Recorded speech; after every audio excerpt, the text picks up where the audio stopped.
All right, welcome to Nailing the Apex for another race weekend, which is fantastic. We love this. In the middle of 3 in a row. And Tim, we're in studio because we were recording a little bit of track time with you, which was fun. So we're going to get to that in just a little bit. But there is... News alert, it was a disaster.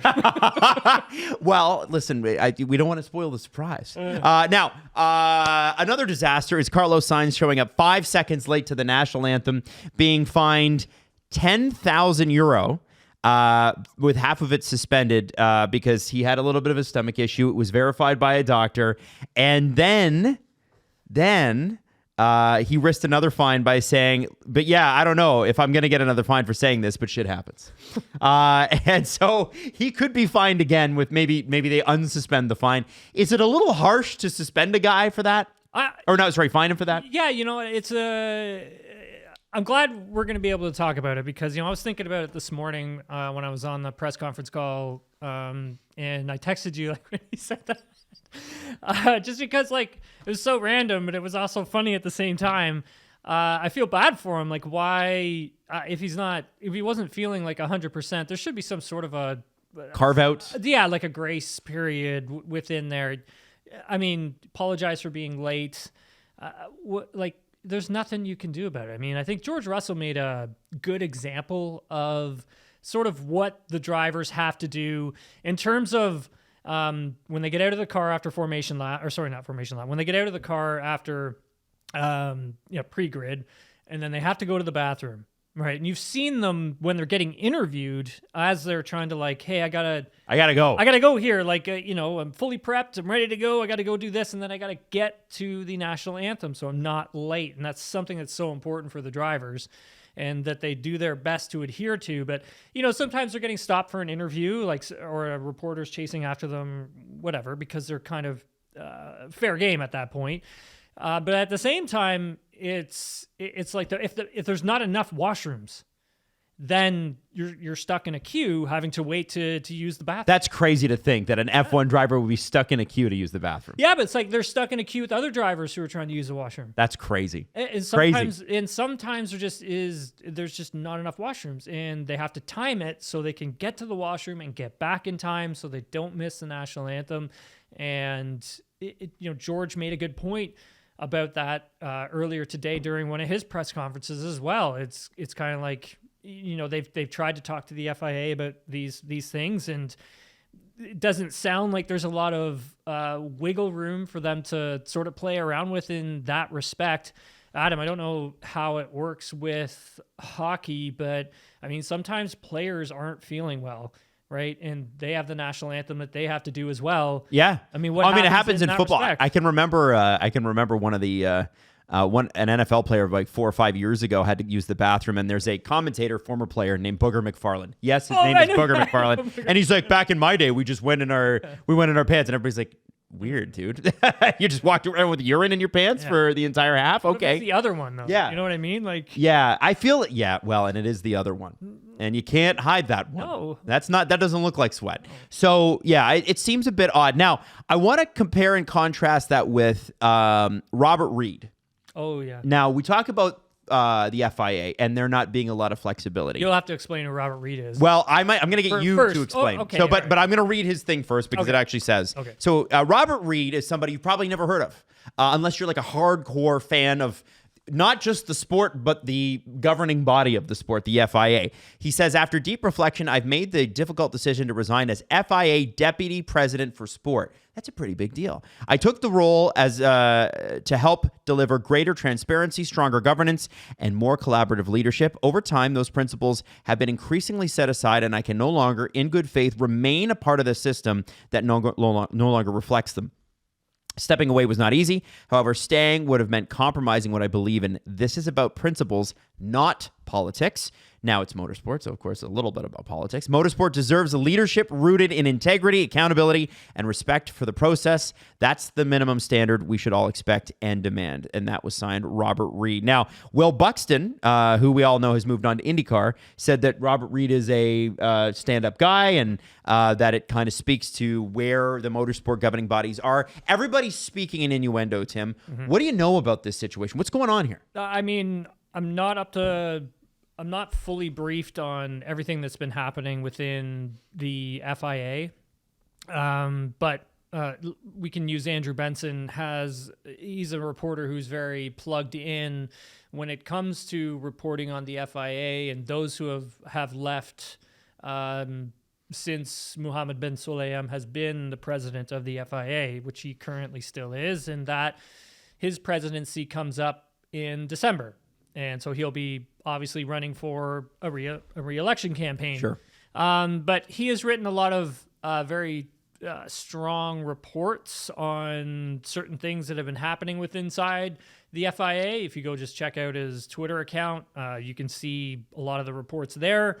David Richards, who I knew David back in my day when I was racing, but he's big in British racing, British motorsports.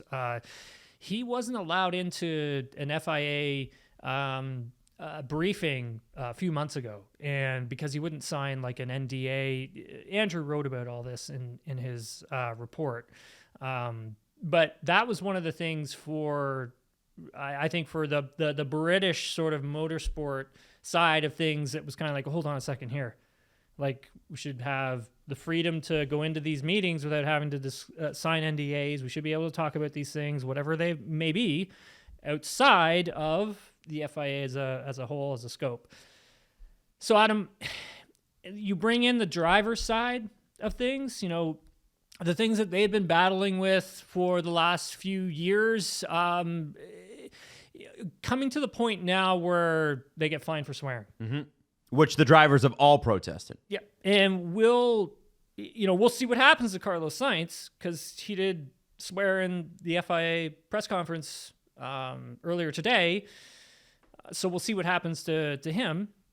But, I mean, the drivers, I don't want to say it's like a free speech thing, but it's kind of like I don't, as a storyteller, reporter from that side of what I do, like, I appreciate the drivers being open and honest and talking to us about how they're feeling and what sensations they have and whatever, words they kind of need to use to paint that picture. I mean, sometimes like a swear word comes out. But it's just, Tim, in any other sport, and I get that we come at this from a North American perspective because we're North Americans, but imagine the NFL or the NBA or the EPL or Bundesliga or any of the Italian soccer leagues or telling the players you can't swear anymore.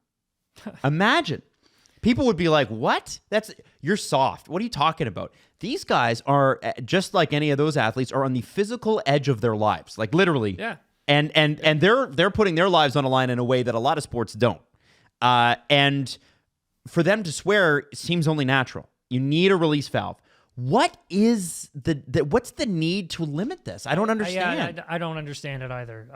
And I'm not too sure where the drivers are at in terms of really gaining a good understanding of it as well. Could they just not pay the fine?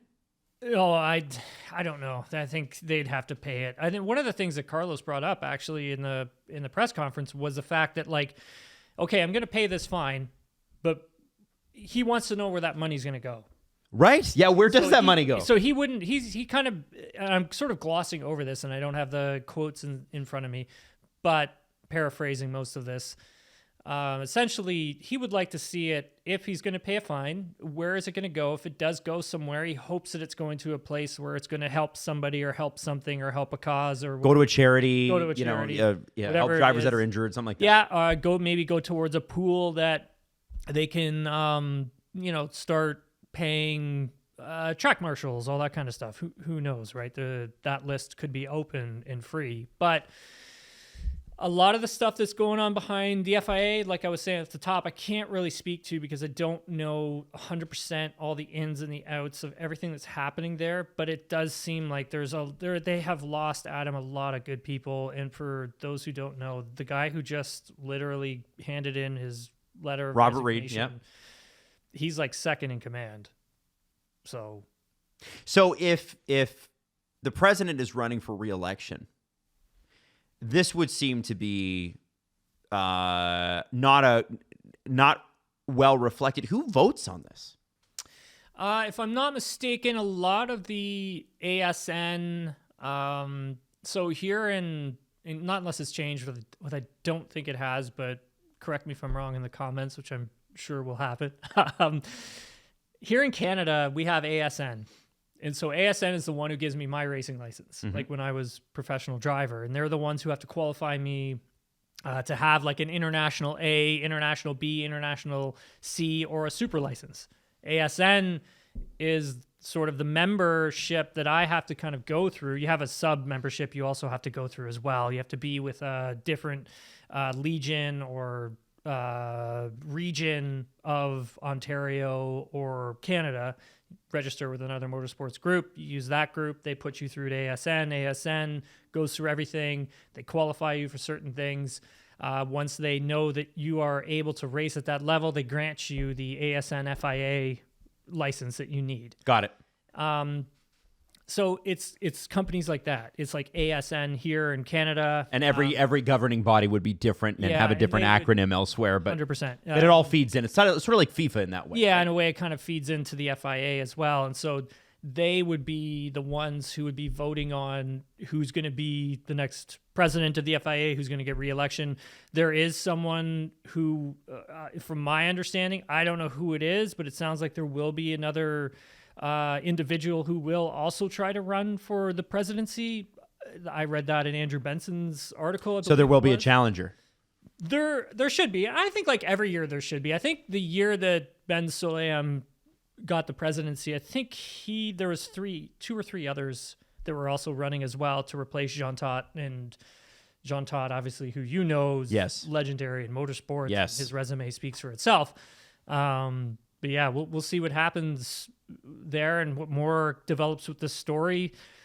There will be political wrangling behind the scenes. Yeah, and what happens with the GPDA, so the Grand Prix Drivers Association? So like George Russell is basically the top dog at the GPDA. Alexander Wurz helps them run it as well. Carlos Sainz is a part of it at the same time. And we'll see if they have any meetings with the FIA over the weekend. It's unclear at this moment, but I mean, a lot of moving parts within the FIA, so it sounds something's percolating. So I don't know what though. And speaking of moving parts, we obviously have a shifting economy. To tell you that the economy is in a good place worldwide right now would be a lie. And when that happens, it affects Formula One in a way that other sports maybe are not so affected because it's such a sponsorship-driven sport. Yeah. And we compare that, we dovetail that with the fact that Carlos Sainz actually said this morning he's not impressed with how the engines are coming just generally with these new regulations. Yeah. He's not the first person to say that. Is there any chance, Tim, that there's any discussion, because there is some sort of meeting happening Friday, that they either delay the new regulations a year or two, or does the V10 conversation, which we've even had comments on our show going, stop talking about it. V10, it's never going to happen. Might it? This is the storyline that I never thought we'd see. Look, there is a V10 sort of investigation group that's going on right now with inside the FIA, having a closer look at like how would V10s work? Could it be sustainable? Does it make sense? Is a V8 more suitable? Is that easier to go from a V6 turbo to just a naturally aspirated engine? And so these are things that working group is going through at the moment. There is a meeting on Friday that I've been told about that will basically table folks from the FIA, FOM, team principals, like presidents from OEMs, Adam, like folks from Audi will be So you're talking like Mercedes, Audi, Ferrari, Ford. This is a big meeting. Like it's big. Wow. Okay. But what they could be doing, what I'm understanding is that basically it's a meeting of like, hey, this is where we're at. What does everybody think about XYZ? So it's kind of taking the temperature on the room of different ideas. What else could we do? We know we're moving forward with the 2026 regs, but what could be done about them afterwards if they don't turn out to be what everyone hopes they will be? Mm-hmm.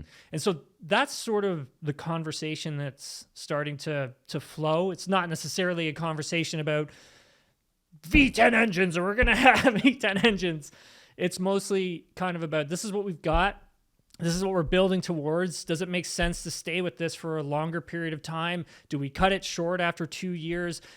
Do we introduce something different for 2028, 2029? Where does Cadillac sit on all this as well? GM, so they will have a representative in there as well, I'm told. And kind of just having a conversation of where is everybody at right now and what are we thinking sort of moving forward.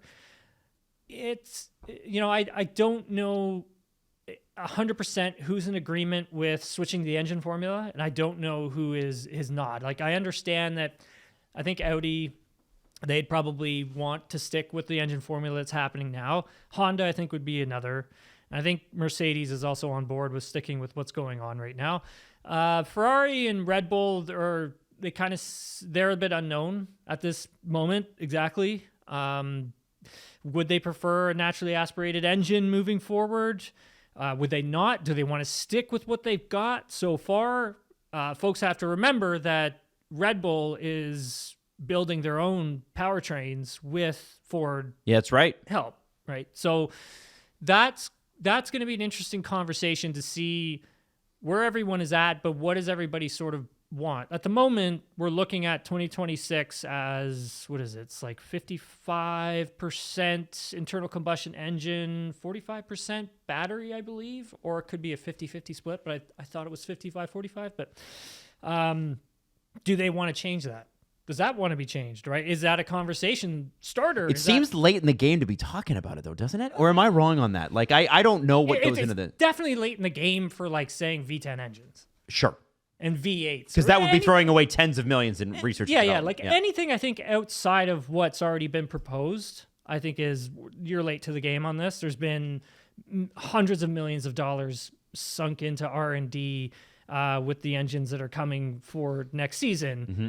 It's kind of like, okay, well, can they can they scale back how much battery power is going to be used in the hybrid? Because who knows, there could be harvesting issues. Maybe they're having to harvest like on a straightaway in some races because there's just not enough energy being put back into the battery itself.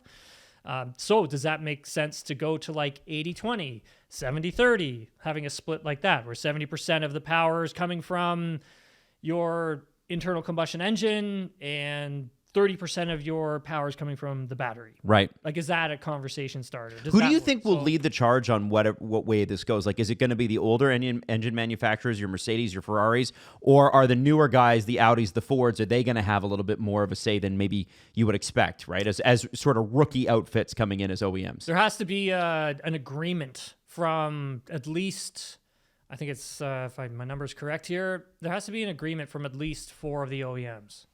And they all have to agree, like, this is a direction. Man, getting 4 people to agree on anything. Imagine 4 organizations. Jeez. Especially in Formula 1. Yeah, no kidding. This is a direction that I think we're happy with going in. And so, you have to kind of gauge the room. What's everyone thinking? So at the moment, it sounds like this is just sort of a discovery sort of conversation. Before we started recording, I was saying to you, Adam, like, I wonder how everything that's happening within the economy at the moment, how does that affect even what that conversation is going to look like or be like in the room on Friday? Like, is that something that comes up? Like, so I'm very interested in this story, and I'm very interested to see where it goes, because it does plot where Formula One is headed at the moment in terms of like, hey, like, you have a really kick-ass product right now. You have you've got a gap from like first place to 10th place. It's separated by tenths of a second. Like, yep, that's awesome. Like, when was the last time we actually saw something like that? What could end up happening being like a gap from, first place to 20th place, yep, 4 seconds or something. We're back to 2014, V6 twin turbo hybrid engines, Mercedes just running away with everything. Like, is that so? There's just so many moving parts to this whole thing.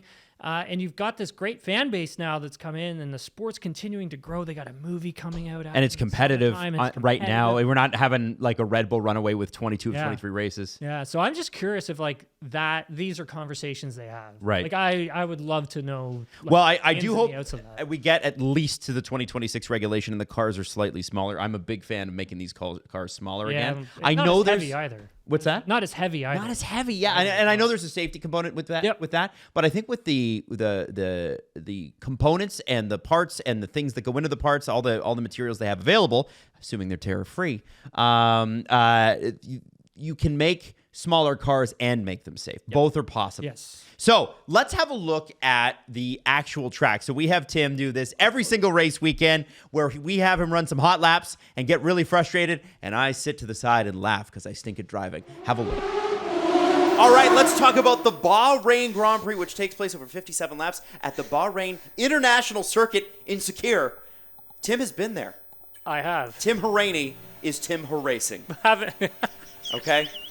We're ready to go. Well done. Thank you. Okay. Has no one ever used that before, by the way? No. Oh, that's incredible. That's incredible. I was thinking about that in the shower this morning.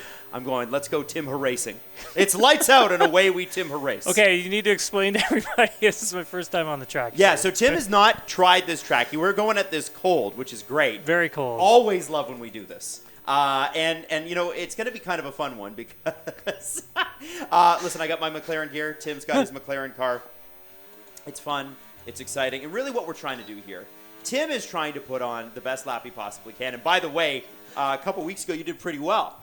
People were saying, Tim's lap was comparable to Max Verstappen's at, I think, China, which was pretty good, man. I had Liam Lawson. Oh, yeah. You were racing as Liam Lawson.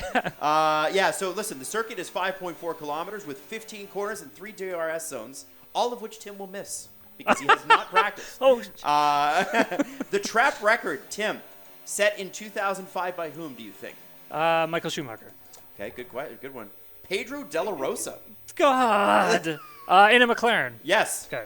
Last year, Max Verstappen dominated the entire Grand Prix weekend, taking pole position, leading every lap of the race, and claiming fastest lap because he's amazing. He's amazing, and also that car to start the year was unstoppable, right? Yeah. It was a while before McLaren caught up. Since 2004, when Bahrain joined the F1 calendar, Lewis Hamilton leads all drivers with 5 Grand Prix victories, and Ferrari leads with leads the constructors with 7 constructors victories. What was Max's lead advantage? Was it like 30? It was 30 huge. seconds or something? I can look that up. So Bahrain F1 race. This must be painful for people to watch. I'm literally just locking up, flying past apexes, going off. Okay, so who came second in last year's race, Tim? Oh my God. Second was Charles Leclerc? No. Leclerc was fourth. No, Carlos was Sergio. Yes. Damn. That's a good memory you've got there. I think Carlos was third. So Max beat right? Sergio by 22.5 seconds.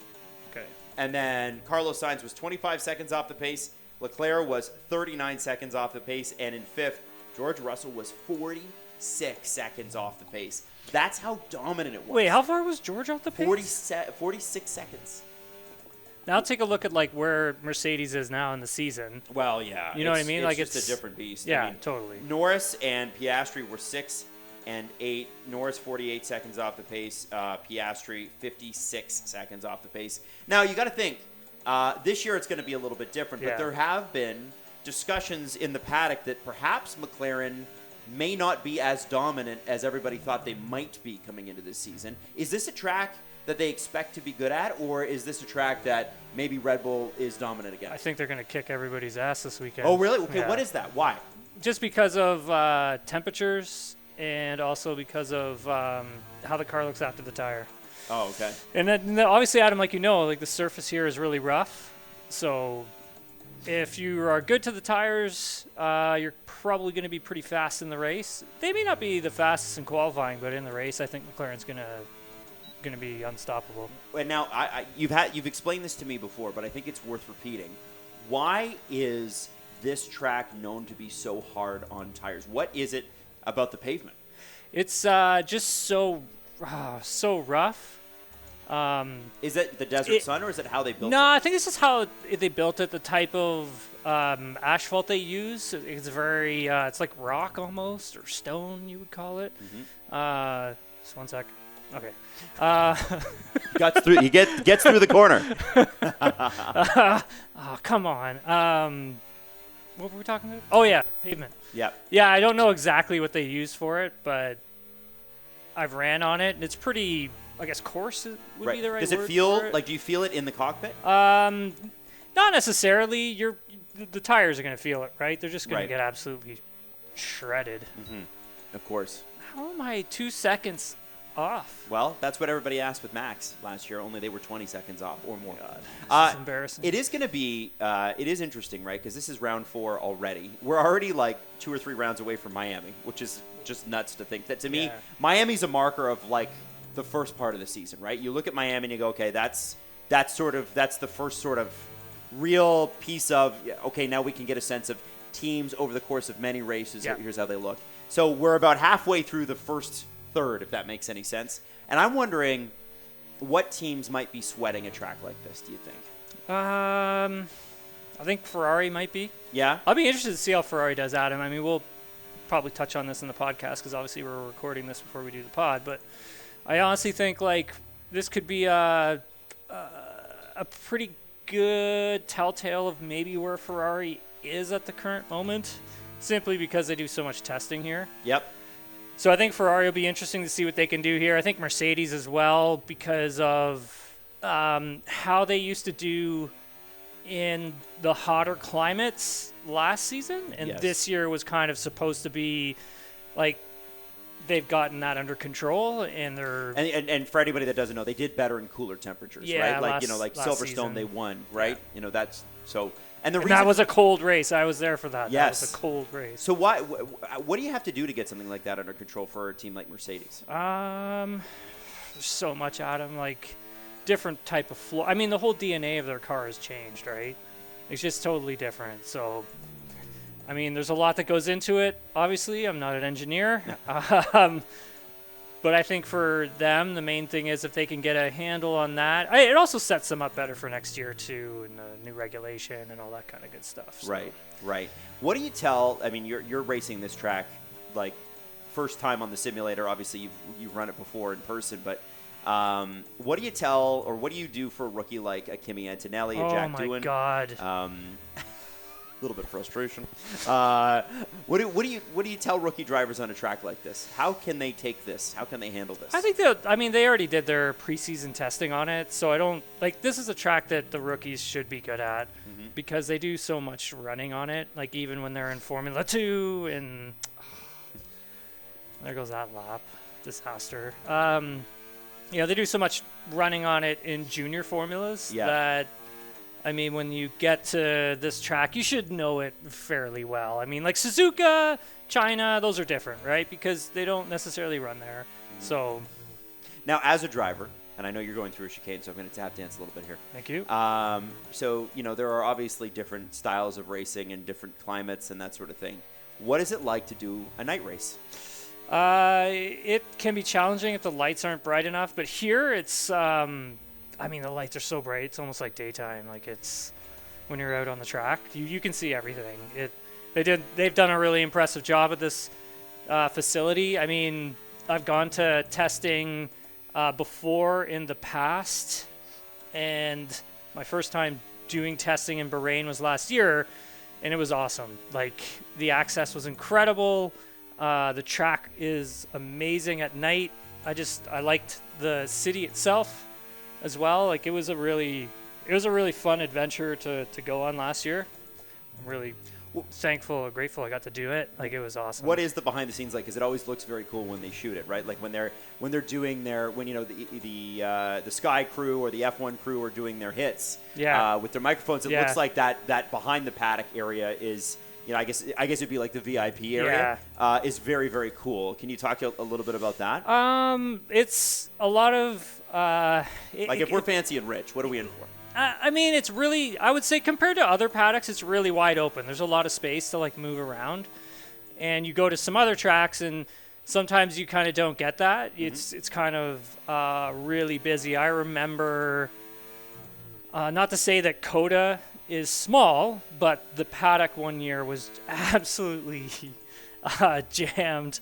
So was Mexico's. It was jammed one year too. Right. But I think for this one, it's just the way they built it, right? They've given it lots of room. They have lots of space to work with there as well, so that really helps. But all in all, I think the paddock is like a cool vibe because it's kind of it's very comfortable. Like there's palm trees everywhere, and it's really nice. And when you get a good breeze going, it's a pretty cool place to be. Well, and then like they have little stands that have like coffee, food, ice cream, all that kind of stuff too. Okay. It's neat.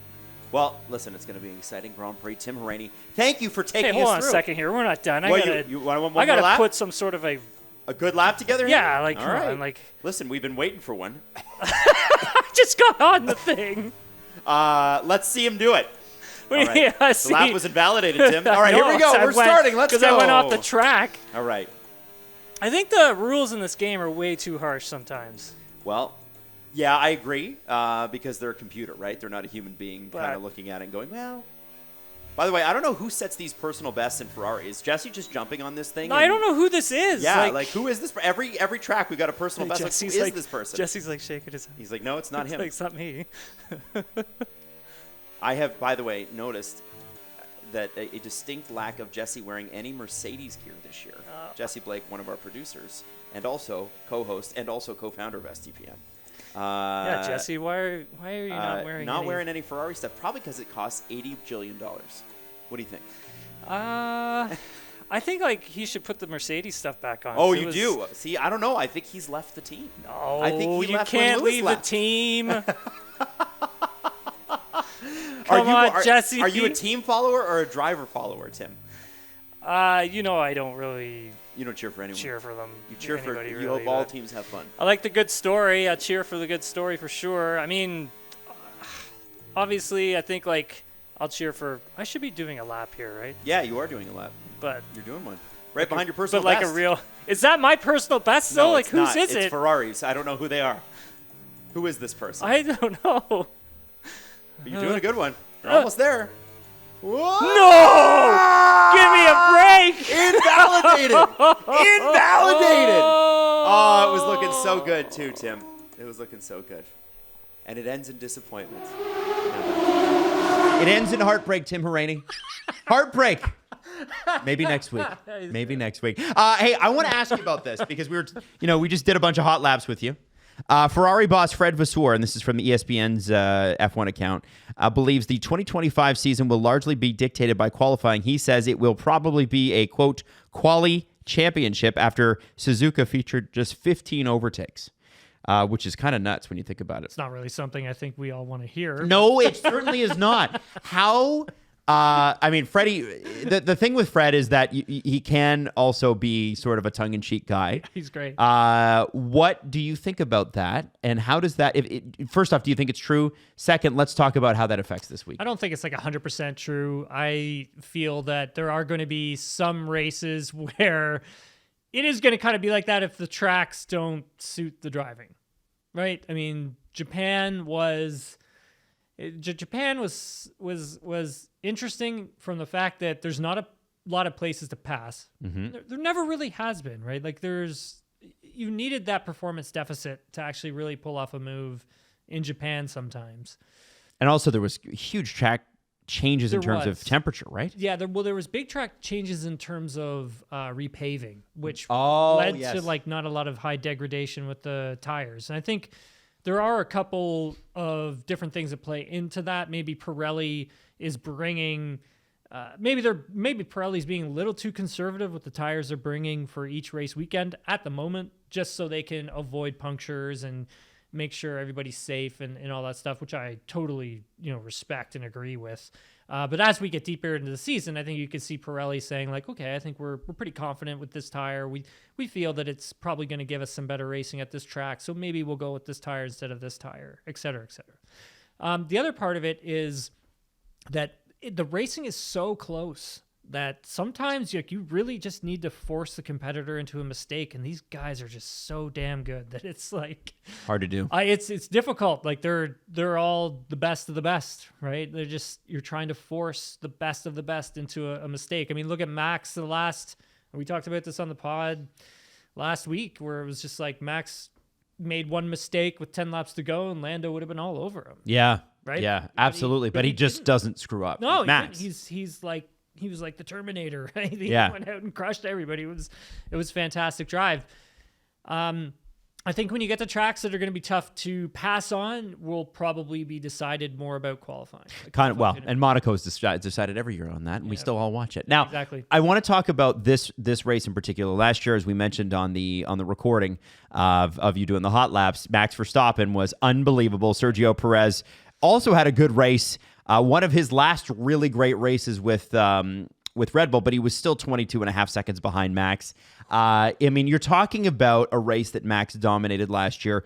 Who does well this year with the hardness on the tires, and who is going to manage those tires well? Who's going to have the best strategy? What are you looking for in qualifying? Yeah, it's definitely going to be McLaren. Like, I think McLaren's got to be the team to beat. Again, I'm saying that, but I think because it's not so much the qualifying running, it's more along the lines of like the race pace and how their car manages the tire. I still don't think Lando is 100% certain and confident in this car just yet. Just hearing from him during Thursday media day, just still doesn't. It's like, hey, like there's a lot of room for an improvement with this car and me driving it, and there's a lot of things I still need to sort of understand. And so I think for Lando, he's still trying to sort of, figure that out. Where is the sweet spot in this car? Where can it be competitive? What do I have to do to extract the performance from it? And then you have Oscar Piastri, who, Adam, he's looked really impressive so far this season. I mean, fast. Granted, he has mess up in Australia. Mm-hmm. He was a faster driver in a lot of that race. Japan, if he didn't mess up his quali lap in Q3, his final push lap, he would have had pole, because he was the better driver there between himself and Lando. That probably should have been a win that got away. Now you're coming into Bahrain. Is this a track that's really going to suit Lando? I mean, maybe not. Maybe this is more like, is this a track that's going to suit Oscar? Probably not, because Lando was so strong here during testing and long runs, stronger than what Oscar was. Mm-hmm. And so I think when we look at this teammate battle, Oscar just needs to get a win. And I think as soon as he kind of gets that win, that's enough to have him have that confidence to understand he can get another, and then get another, and then get another. And that, what I mean by his first win of this season. Mm-hmm. I think once he gets that first win of this season, I think, Adam, this championship between both of those drivers is going to be a lot closer. And then I also factor in Max, and then also now factor in George. Because Mercedes has a car this year. Yeah. And I mentioned this on the... This is his best start to any season, like for Russell. Like his contract's up at the end of the year. It couldn't happen at a better time. Yeah, no, it couldn't. and so is Max's. Well, Max is up in 26, but still. I want to ask you about this because I think... Max 28, I think. Oh, Max is 28, but there's opt-out options, right? I think he can opt out for 26, I believe, but it sounds like he's probably going to stick around, and maybe 27 will be a season where he starts looking around. Okay. Well, it kind of makes sense. That's from what I've heard so far. That's paddock gossip, by the way. It's not. Yeah. Well, hey, listen. 100%. And by the way, every race things seem to change anyway. It doesn't matter, right? Last year he was out the door, and then all of a sudden, they still go and win the World Drivers' Championship. Yeah, exactly. And we're all the way back. The team you said might be sweating a little bit is Ferrari, and this is we kind of mentioned it, but you were driving, so I do want to extrapolate a little bit more on that. They're sweating because if it doesn't go well, then they might have some problems. So a few things I've learned after Japan.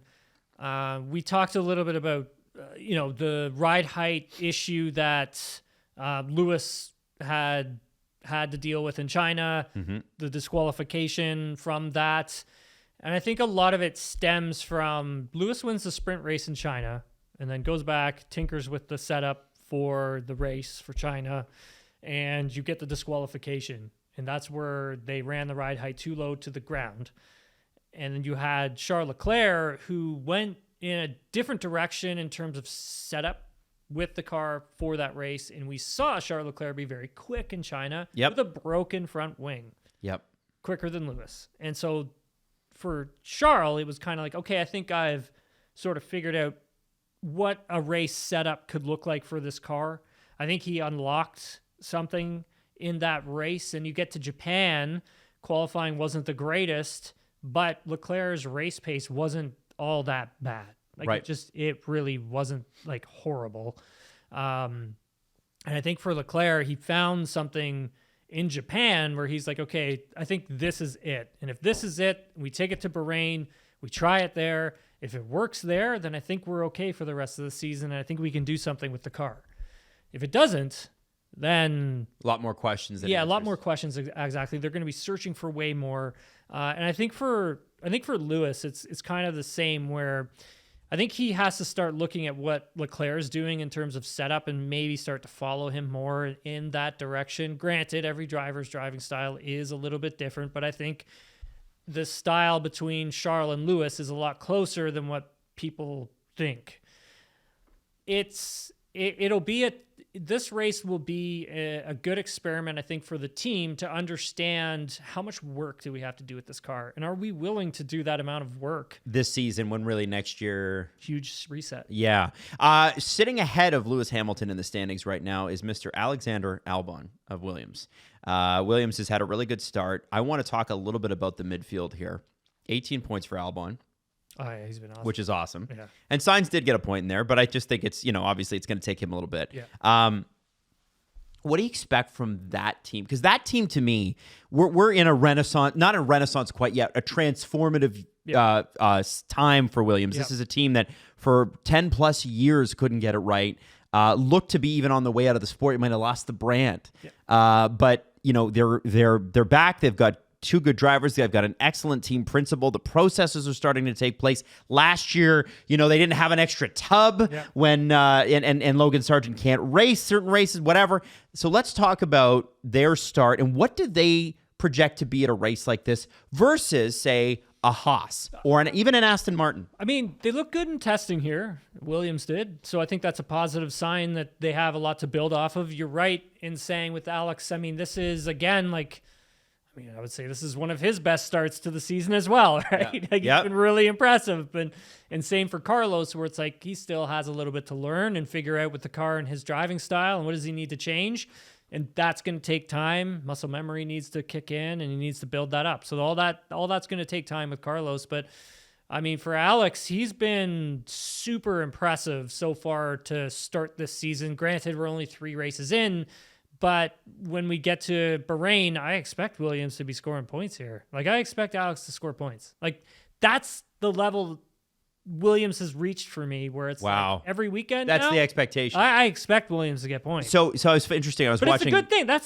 It's not a bad thing. That's a great thing for this team, considering. Oh yeah. 3 years ago, where they couldn't even get a car to the track. Yeah, we expect 17th 3 years ago. Well, and I think there's that famous. What year? 2019. They didn't even have. They showed up late. They didn't have a car for the first test session of the year. And with James Vowles, I saw again a speech recently where he's like, I want you to get tired and be disappointed with not being on a podium. Sure. I want you eventually get tired and be disappointed for not winning. Sure. And so, are we at the stage now this year where Williams can reasonably expect, if all things go well, and again, mid-pack's always a bit of a shift, that every weekend they're going to be within striking distance of points? Are we there yet? I think this season in particular, Williams should be getting points every race at him. They should be great. They should be right there getting points. We're talking maybe 2 or 3, 9th. but yeah, right. It's maybe 8th on a good day, maybe 6th. That's a really good day. And look, if they're able to improve this car, bring the right amount of upgrades to it, and they just hang around and something happens out front, you could be there to pick up a podium. Yes. You just hang around. No question. Right? That for me in this season is going to be so important. Yeah, you may not be the fastest car, or fastest team, or the fastest driver, but if you're hanging around, you've got a shot at getting some really good results for your team. I think Williams is that team this season where if they just hang around, I think really great things can happen for them. Okay. All right. Well, Tim, we're going to leave it there. Now, it's important that you know that after qualifying, but before the race, there will be a little Tim mini episode where you will get sort of Tim's breakdown of how qualifying went and what your expectations for Sunday and the race day will be. So we're looking forward to that this weekend. Bahrain Grand Prix. And don't forget to, Monday morning, we will be back to hit you with all of the reactions from the episode, or sorry, from the race. The episode will be the reaction from the race. Sorry, I'm a little tired today. Just a little out of it. Anyway, we'll see you then.